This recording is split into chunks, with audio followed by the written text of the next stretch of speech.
So I was born and raised in Toronto, and I'm an old lady. I'm 56, I think, 56 this year. I'm married to Nick. I have 7 brothers and sisters, and what else would I say about myself? Well, I have a vision disability. That's really shaped my life. A lot of people would probably prefer I not talk about that, but I do. Um,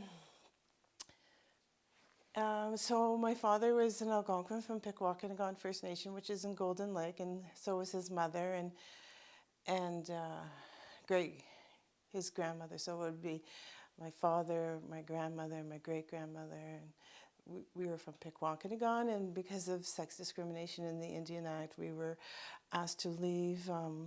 Well, my grandmother's family was escorted off the reserve by the RCMP. I think it was in the 1930s. And so I was raised in Toronto, knowing a little bit about who I was as an Algonquin, but never really claiming it. It was never explicitly discussed, but through practices, I knew that I was Algonquin because we would go into the territory and go to the community and visit relatives and learn who we were related to, and we would harvest fish from the lake. So through practice, I knew who I was, but it was very confusing because it was not discussed, and we weren't allowed to live there. And it was also confusing because I didn't quite understand how was it that Parliament Hill was on Algonquin land and the Algonquin people were so poor. It didn't make any sense to me. And so then what happened is, after I studied chemical technology at college, and I worked in the environmental field for 12 years, doing monitoring Ontario's waterways for toxic organic pollutants like pesticides and herbicides and dioxins. After about 12 years, I left that place. It was a very interesting knowledge gathering method, scientific methods, laboratory methods were very powerful, but they weren't changing human behavior. The pollution just kept coming and coming and coming. So we had this powerful methodology to isolate and identify pollutants, but it wasn't changing human behavior. And then around, I don't know, I don't even know, to tell you the truth. Eventually I left and I decided to go to university, and I learned how to read and write, and studied anthropology at York University. And then I went to graduate school and studied Canadian Studies and Native Studies, and it was there where I moved more deeper into that paradigm of who I was as an Indigenous person, and into the paradigm of Indigenous knowledge. So that's, and eventually I got a PhD. I think I finished it around 7 years ago, and since then I've been writing and working on my court case regarding sex discrimination in the Indian Act.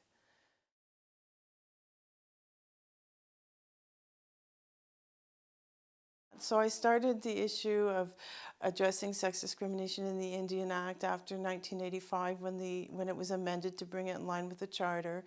At that time, I did some family oral history and some archival research, and I had my great-great-grandmother, my great-grandmother, my grandmother, and my father reinstated, but I was denied. And when I looked at it further, I was denied because of an unknown paternity. I don't know who my father's father was. And so they denied me Indian status based on that.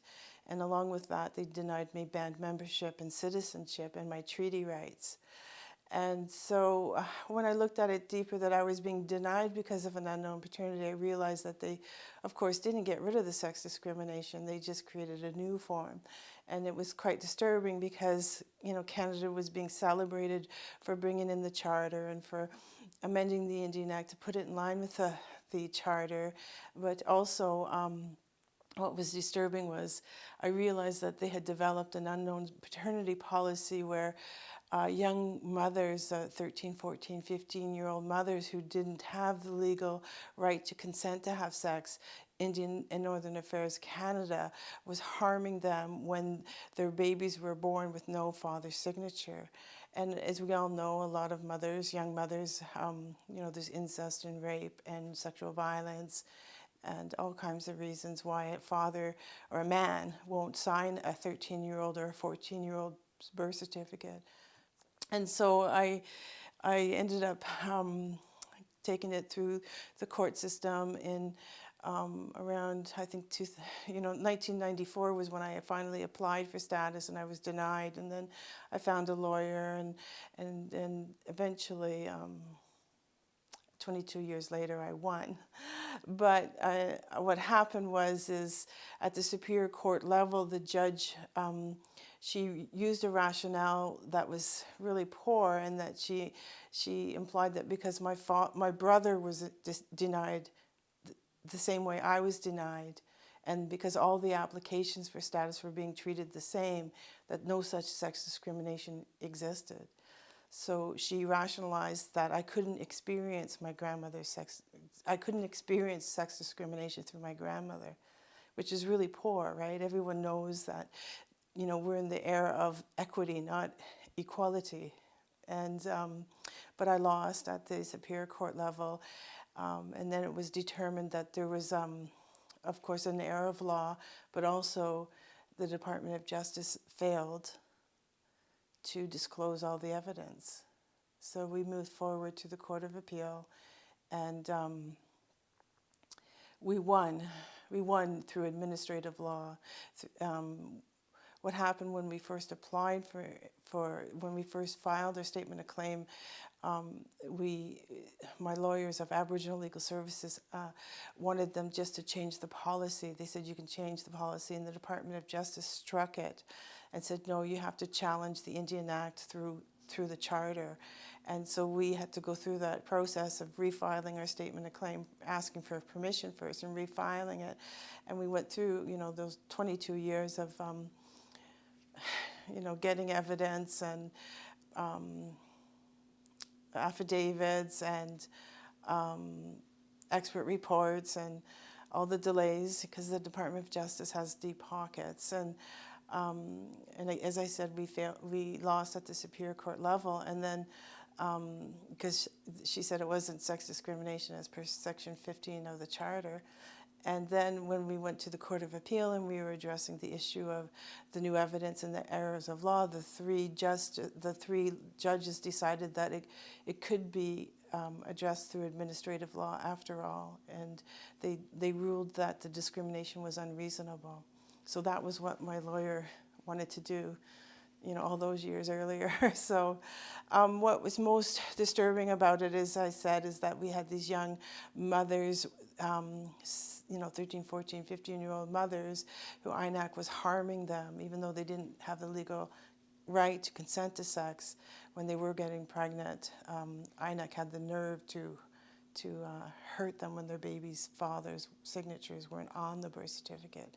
And what's really immoral about that is that the Department of Justice lawyers and the Department of Justice, they were arguing against this policy, unstated paternity policy, and they spent $1 million, almost $1 million to do that. So the whole legal system is just garbage. It's just absolute. It's really biased by power, through power. It's actually terrible. It's terrible. It's a method of knowledge of getting at truth, or people think getting at truth, but it isn't getting at truth, because it's still biased by power and colonial mindsets and racist and sexist mindsets. And in the end, I was pretty, I won and defeated the policy, but then they imposed on me a new form of sex discrimination. They gave me the lesser form of status, 6-2 status, even though I was born before 1985. And all things being equal, if my status came through a man, I would be a 6-1A, which is a stronger form of status, and I could pass it on. So I won, but I lost. And which I guess that's what you're getting at with restriction. And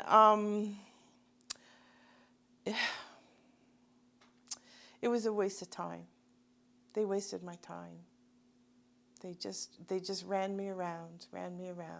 They don't want to address the issues. It's obvious that the court doesn't want to address the issues and Parliament doesn't want to address the issues. You know, we've been asking to remove the sex discrimination in the 60s. Mary Act 2 Acts early started to talk about it. And then Jeanette Corbier-Laval and Yvonne Bedard went to the Supreme Court of Canada in 1973. And then Sharon McIver. And, you know, the Indian Act has been amended a few times in 85 and 2010 and again now. And each time they say, oh, we'll just do this and in phase 2, we'll resolve all the sex discrimination. We'll consult with the male chiefs, for example, and get rid of it all. But we know after this is the third time that they've been talking about phase 2, we don't believe them. But also, you don't need to consult about rights, right? Rights are rights. You just give them. And one of the I guess line of reasonings that Parliament was using is it would cost $400 million a year to resolve all the sex discrimination and give us 6-1A all the way. And that means make the women and their descendants the same as men and their descendants, who are all 6-1As before 1985. But they're saying it would cost $400 million a year, and they don't want to do it. So they're using an economic analysis to deny women their rights. And of course, that's ridiculous.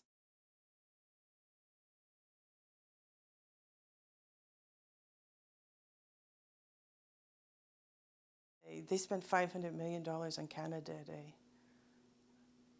So, you know, Justin Trudeau is talking about nation to nation and reconciliation and a feminist government, and it's all complete and utter lies. Complete and utter lies. And it's embarrassing. It's humiliating. And the co-optation of young cabinet ministers is really unfortunate. What do you mean? Well, he claimed he's a feminist government, and he reached out and he brought on all these young female cabinet ministers like Jody Wilson-Raybould and Miriam Monsef. And then he, in Parliament, on June 21st, in Parliament, they were voting on Bill S3, a bill that was harmful to us, the experts, and he whipped them. He whipped them into voting against us. Well, that's not a feminist government, right?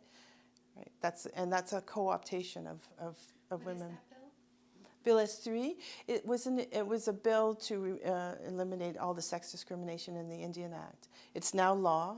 It passed into law, I think it was in January of this year. But the bill failed to remove all the sex discrimination. And Justin Trudeau whipped his, the MPs to vote in a way that was against us.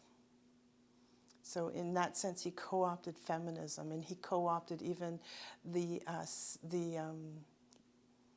status of Minister of Status of Women, Miriam Monsef, who's a young Liberal cabinet member who's in my riding, where I live right here. So I'm addressing her, right? But also because she is the Minister of Status of Women. She's just a young person, and she doesn't understand the issues. And she voted against us because she was whipped, right? But then so is Jody Wilson-Raybould. She voted against us too. And she's an Indigenous woman. She did at one point say that she agreed with 6-1A all the way, but she changed her mind when she was elected and became a minister. Yes, I'm convinced she's aware. She's a bright woman.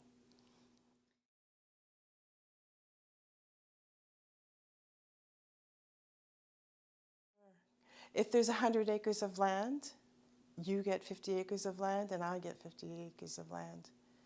And from my land and resources, I get to build my institutions and churches and schools. Not churches, actually. We'd worship the landscape. But we would build our own institutions, such as education and hospital and governance structures. And from your 50 acres, you would build yours. It's that simple.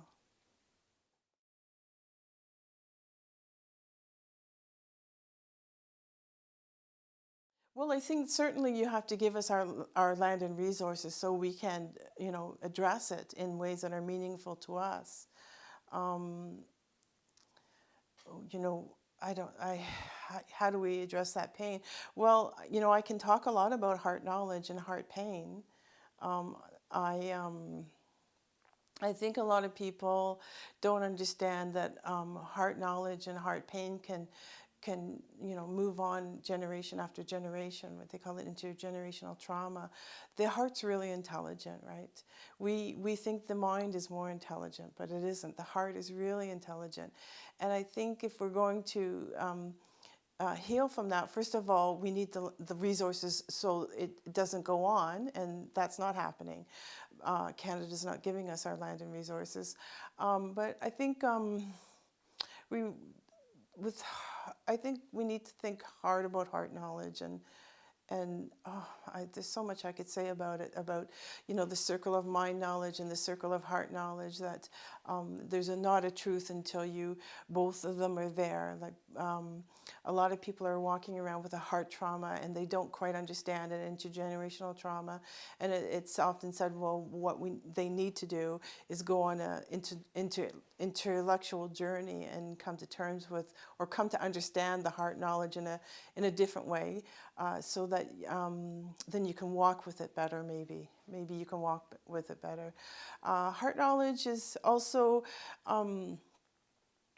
I think we should ask people, we need to ask people to reflect on their heart knowledge and their trauma, if that's what it is, and ask them what their relationship is with their heart knowledge. A lot of people walk through their trauma, and a lot of people put it behind them. A lot of people walk hand in hand with it, and I like to walk hand in hand with mine. I don't put it, I haven't walked through it or put it behind me. I think, though, but children, like, that's a different story, right? So I'm talking about adults. So I think, mothers and children, they need the resources so that they have a safe home and food and love. Love. They need their love.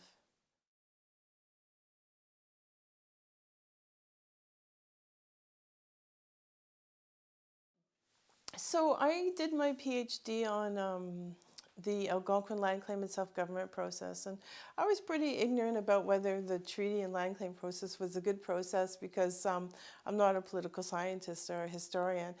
And so as I was learning about the ongoing colonization, the ongoing genocide of the Algonquins, because that was the unfortunate thing. When I was finished my PhD, I finished with a really sad ending. A lot of people finish their PhD with a happy ending, a good product, knowledge product. I finished it with this miserable knowledge of ongoing genocide. And what I realized as I reflected on how was I knowing this knowledge, because that's one of the things you have to explain when you get a PhD, is what is your methodology, what are your methods, because that sets the parameters of your truth, I guess, is a good way.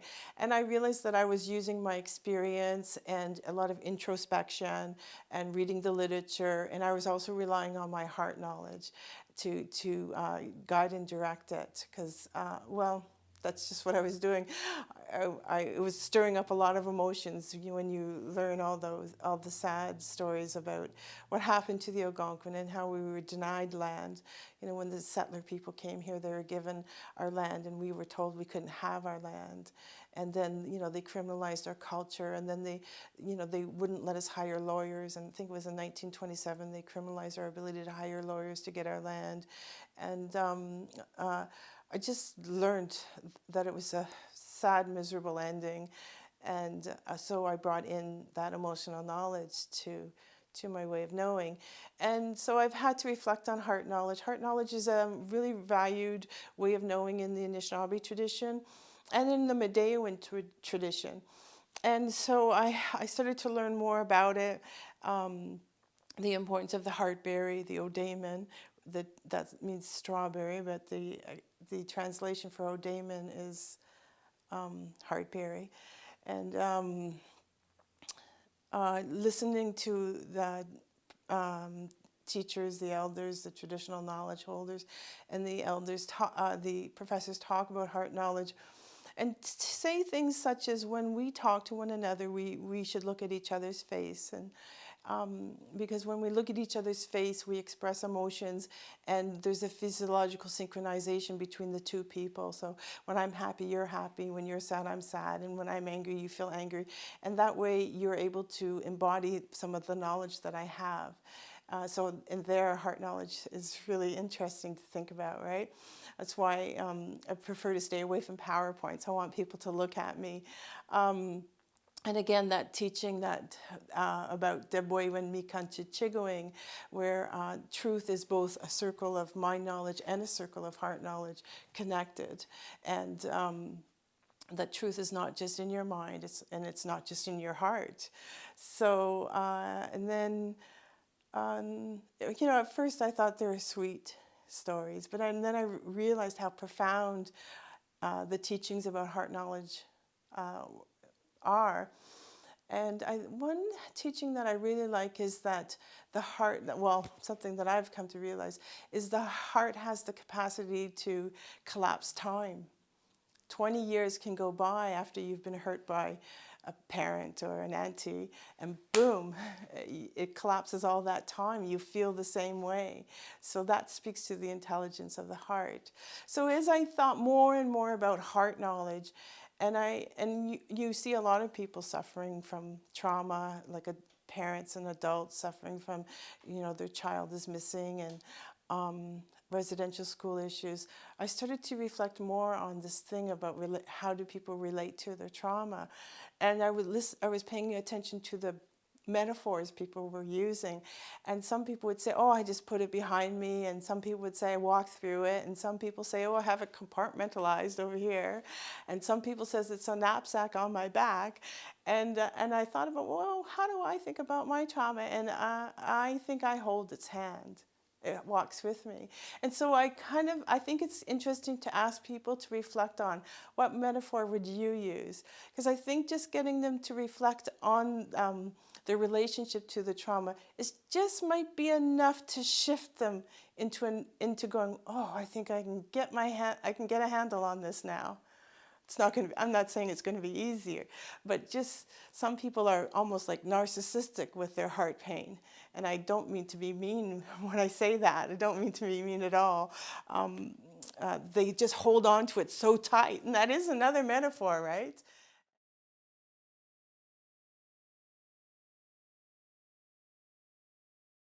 Yeah, as I said with the Algonquin people, we were totally denied during the treaty process. And when we would get in line up for our land, they would just say, no, we couldn't have the land because it made it undesirable for the settlers to be beside us. And yeah, I think about the criminalization of our culture too, that we couldn't pray and we couldn't dance and we couldn't sing. And when you think about where is Indigenous knowledge and what does Indigenous knowledge have to contribute to what we need, because we do need a paradigm shift, not only in terms of reconciliation, but in terms of caring for the land and water, the paradigm shift is toward Indigenous knowledge. So, and everyone has Indigenous knowledge, not just me. I'm not privileged. You have your own Indigenous knowledge, right? Prior to capitalism and materialism and industrialization, you had your own Indigenous knowledge. It's a little bit further back than mine, but I think we all have to go back to Indigenous knowledge. And so what is that? And that's the knowledge of the land and caring for the land. But it's not only that. It's how do we inscribe that knowledge into the landscapes of our bodies?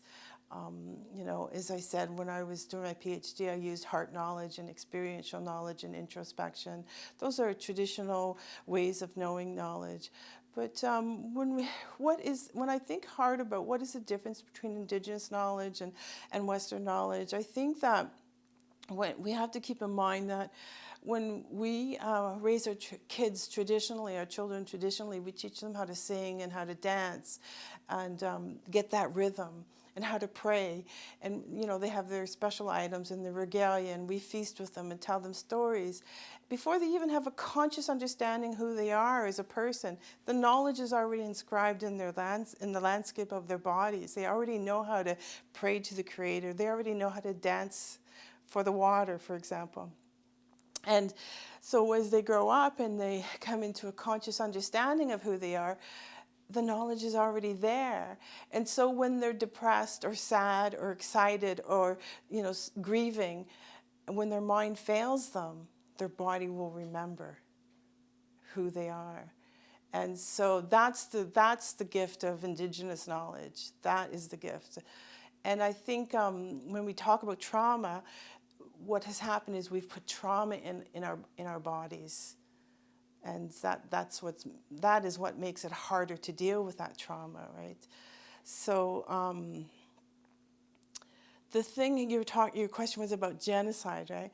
What I think is really unfortunate is that genocide continues. It isn't finished. It hasn't stopped.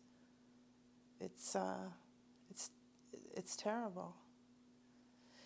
It's terrible when you think about how in the northern reserves the schools aren't getting enough money for their, you know, the children aren't getting enough money for their schools, and the parents aren't getting enough for their housing, and they're compared to, for example, public schools or Catholic schools, that there's this real economic squeeze to get them off the reserves and out and into urban settings. It's a genocide through economics. So. It's a cultural genocide. As another example, the Algonquins of Ontario, finally Canada and Ontario accepted our land claim after our first petition was, I think, in 1776. And for, you know, whatever, 200 years, they just kept denying our land petitions. And finally, I think it was in the 1980s, they accepted our land petition for our treaty. And those negotiations are still going on. And this is the land where Parliament Hill resides. Parliament Hill has never, ever helped my mother or my father raise their children. And what has happened right now is the offer that that's on the table is 1.3% of our land and a $300 million buyout. So that's genocide, right? And again, Canada Day, they spent $500 million on Canada Day, but yet they're only offering us $300 million.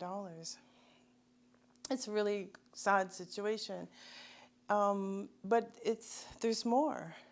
There's more. Like, we have a very sacred site just upstream from Parliament Hill. And we, as Anishinaabe people, as Indigenous people, we inscribe our stories into the landscape. And just upstream from Parliament Hill, is a place known as Chaudière Falls. And that's where Crater placed the first sacred pipe, where Winona's son, Nanabojo, gained the pipe from his father, the spirit of the west wind. And the sacred pipe is the ultimate symbol of reconciliation for Anishinaabe people. It's smoking the pipe between family members and communities and nations is a ritual of peace, and unfortunately that place was dammed. And there has been an effort to try to undam it and save. There's 3 islands that are peace-seeking islands, and recently we lost the islands to a corporation. So during this time of nation to nation and reconciliation, walking distance from Parliament Hill, they've given our sacred land to a corporation for a condominium development. So, you know, I could walk you through the sex discrimination in the Indian Act, the land claim, the treaty and land claim process, and the destruction of our sacred places, and say, you know, quite clearly the cultural genocide is continuing.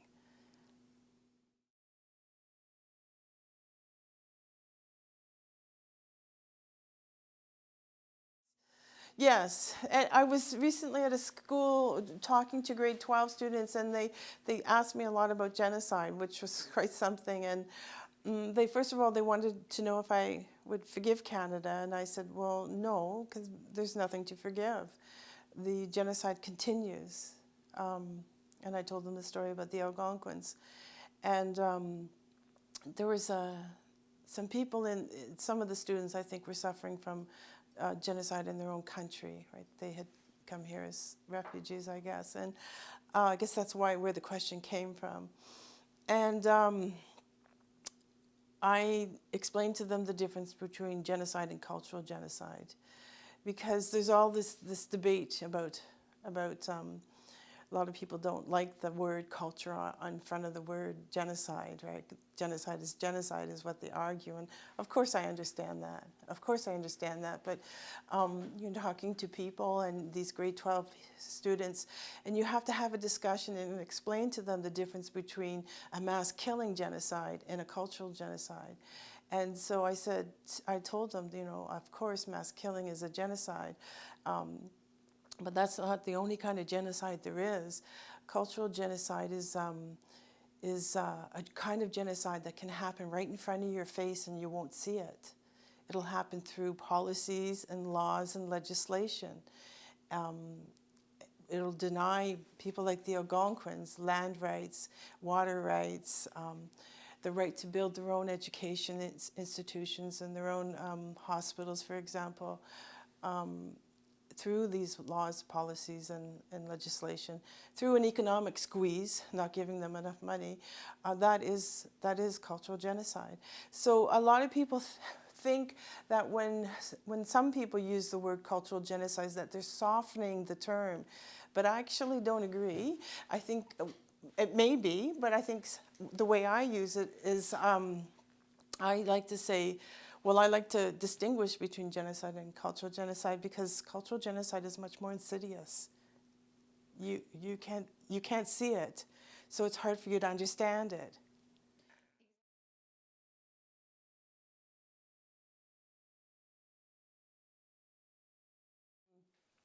Well, what's really great is a lot of us are writing now. The language is still alive, so there's knowledge in the language. The teachings, we have our own creation story. We have our own recreation story. We have the clan system. We have wampum diplomacy. There's all elements of that still existing. We still, you know, for example, have the petroglyphs. And, you know, we did read the stars, sun, and moon, and they're still existing. um, the land. So I think, where is Indigenous knowledge? That's a really good question, right? I think it's in the relationship between the land, the earth, and the cosmos. And so you can get at that real practical knowledge just by observation. Teachings, a lot of work. I've been doing it for a long time, getting it wherever I can. It's still out there. The knowledge wasn't lost completely. And as I said, we ascribed the knowledge in the landscape, so I was fortunate to learn about that story from William Commanda. There are some people who are still alive. Like I know a woman who's 100 years old, and she lived the traditional lifestyle of moving with natural law. So it's there. It's just a journey.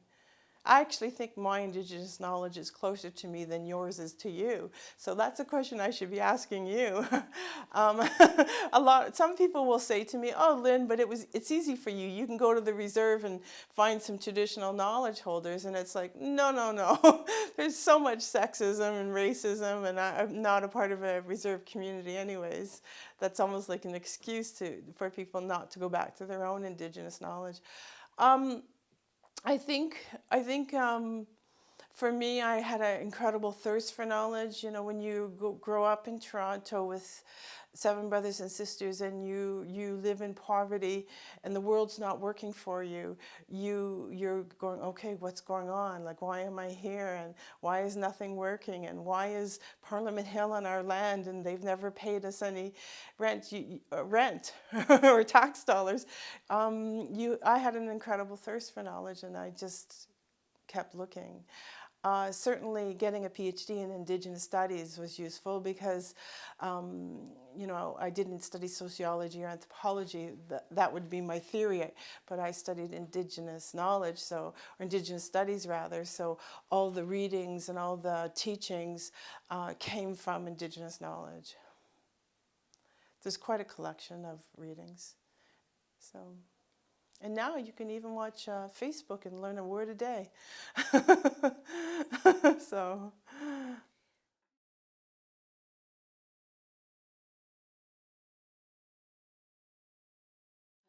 well, to tell you the truth, I think it's hopeless. Of course, I think it's hopeless. Of course, and for good reason. I think what's going on is this is a settler government issue and a settler issue, and the settlers are not putting their bodies on the land. They're standing around waiting for us to do it. There's more settler people in Canada than there is Indigenous people, and they're waiting for us to do it. If settlers don't care about water and clean air, land, and water, what can we do? And I'm not going to lie about that. Like, a lot of people are horrified that I'd say it was hopeless. Oh, that means, you know, they equate hopelessness with suicide, right? That's just one model of hopelessness. People live hopelessness all the time.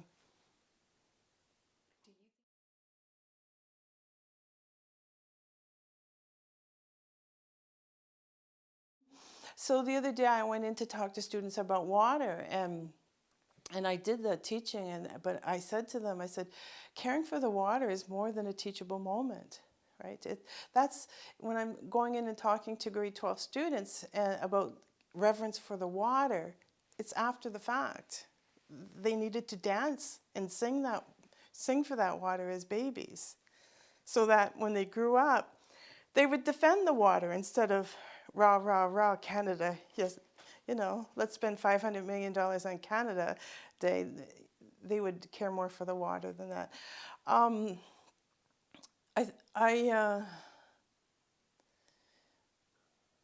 don't know. I think the economic paradigm is paralyzing us, but I think we're all participating in the rituals of the economic paradigm. And we're not even critically reflecting on that.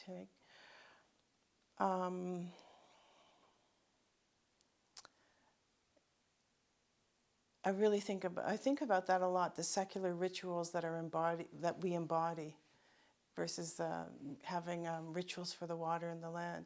As long as what is inscribed in our landscape of our bodies is the economic paradigm, what we need to have inscribed in the landscape of our bodies is reverence for the land and the water. But people can't even conceptualize that, right? That's why I like that story that when we raise our children, we teach them how to sing and pray and dance for the water and for the land and who they are before they even know who they are, before they even realize they have a mind. And that all that knowledge is already there. But what's happening is, we're shopping and, what are we doing? Engaging in materialism.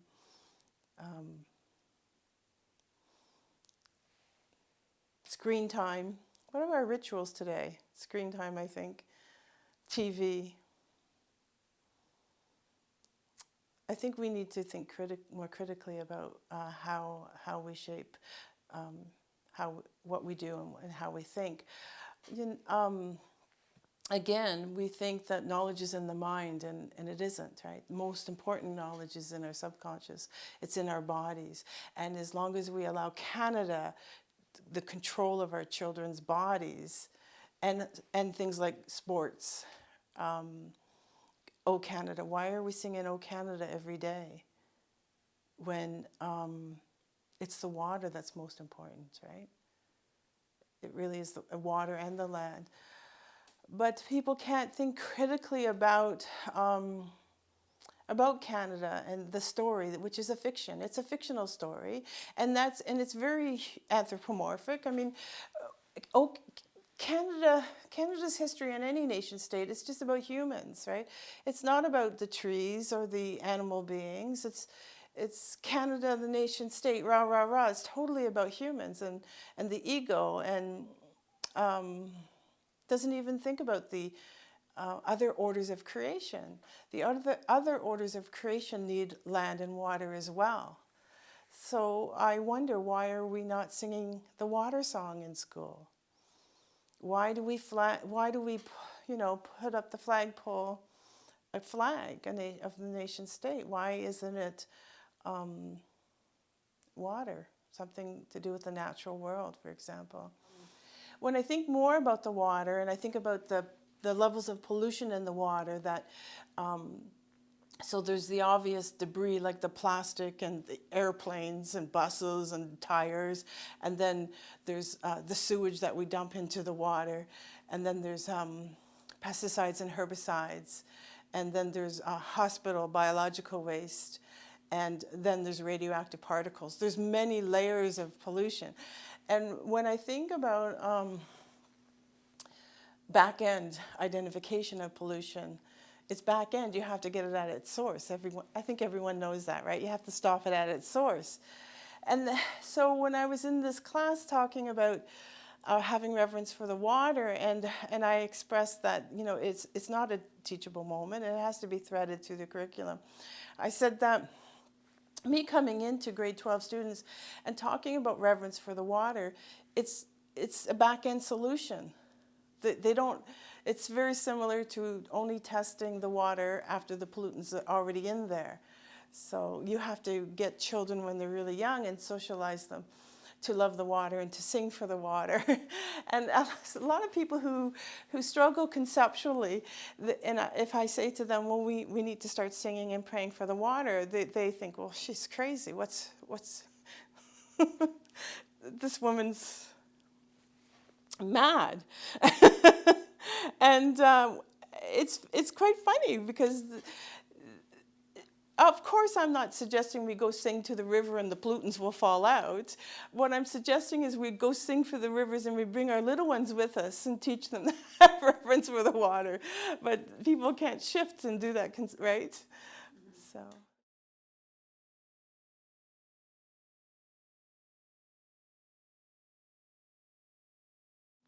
Something that I really like Indigenous knowledge. I like the governance structures. And we have a governance structure called the clan system of governance. And I'm a Turtle Clan. And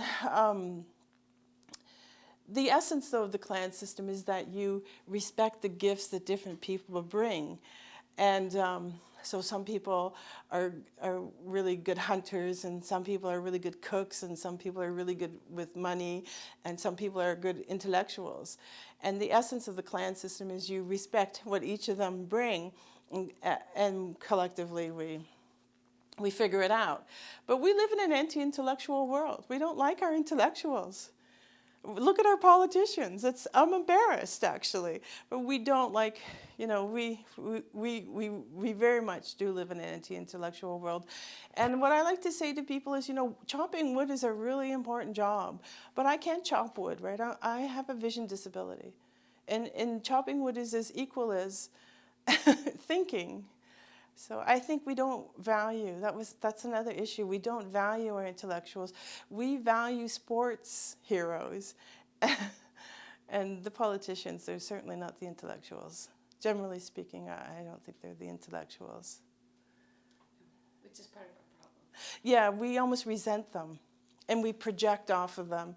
I think about the Indigenous women, such as Cindy Blackstock and Pam Palmater and Audra Simpson, and we all have our doctorates, and we're very smart people. And when we go and speak to Parliament about our rights as Indigenous people, they don't listen to us either. Then they use the economic squeeze, right? So It's frustrating. It's very frustrating, but I think I'm well qualified. I would say, like Cindy Blackstock, who's not getting where she wants to be either with the issues she's raising. But, you know, I've traveled through Canada's court system, and I know it's inadequate, and then even Parliament is inadequate to address it. So it's the economic paradigm, I think, that's shaping everything.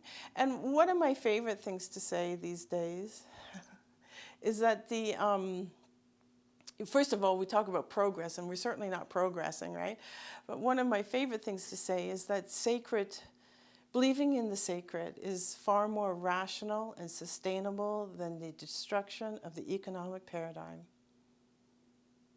We know the economic paradigm isn't working. Why do we keep thinking that it's so powerful and it's so rational? And even Western laboratory science, it's not sustainable. We need to go back to having reverence for the land and reverence for the water and reverence for that Chaudière Falls where Creator placed the first sacred pipe, the ultimate symbol of reconciliation.